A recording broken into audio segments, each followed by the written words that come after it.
Hi అండి, ఎలా ఉన్నారు? బెండకాయ ఫ్రై చేస్తున్నాను. బెండకాయ ఫ్రై ఇలా చేస్తే చాలా బాగుంటుంది, టేస్ట్గా ఉంటుందండి. ఇది ఆయిల్లో ఫస్ట్ తీసేసుకున్నాను. తర్వాతకి నేను పోపు వేసుకుంటున్నాను. ఈ పోపుని మనం కొంచెం దీంట్లో బెండకాయలో ఆయిల్లో వేపేసుకున్నాక మనకు కావాల్సినంత కారం, మనం తినేంత, కొంచెం జీలకర్ర పొడి, కొంచెం మసాలా పొడి. నేను ఆల్రెడీ దాంట్లో సాల్ట్ వేసాను, కొంచెం పడుతుంది సాల్టు. వచ్చేసి ఈ పోపుని ఇలా వేసేసుకున్నాం అనుకోండి దీంట్లో.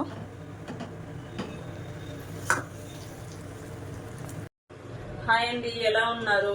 నేనైతే మునక్కాయ టమాటా మెంతి చేస్తున్నానండి.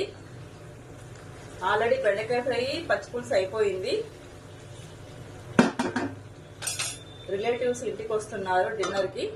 వాళ్ళు ఓన్లీ వెజిటేరియన్, అందుకే ఇలా చేస్తున్నాను. మనం ఒక్కరు ఉన్నప్పుడు ఏం చేసుకుంటేనా పర్వాలేదు, రిలేటివ్ వచ్చినప్పుడు మాత్రం చక్కగా చేసి పెట్టాలి, లేకపోతే ఇమేజ్ డ్యామేజ్ అయిపోతుంది. అంతేనా ఫ్రెండ్స్? వాళ్ళ ఇంటికి వెళ్ళినప్పుడు అయితే బాగా తినొస్తాం. మన ఇంటికి వచ్చినప్పుడు ఇది మాత్రం పెట్టాలి కదా. టేస్టీగా బెండకాయ ఫ్రై రెడీ అయిపోయింది ఫ్రెండ్స్. పచ్చిపులుసు కూడా సమ్మర్లో అయితే చాలామంది పచ్చిపులుసు ఇష్టపడుతుంటారు. టేస్టీగా టమాటా మునక్కాయ మెంతి కర్రీ రెడీ అయిపోయింది ఫ్రెండ్స్. ఎలా ఉందో చూడండి.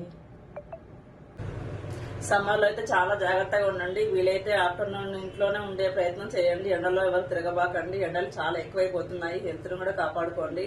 వీలైతే మజ్జిగ, చల్లటివి అన్నీ కూడా తీసుకోండి కొంచెం. అంతే కదండి. బాయ్ అండి.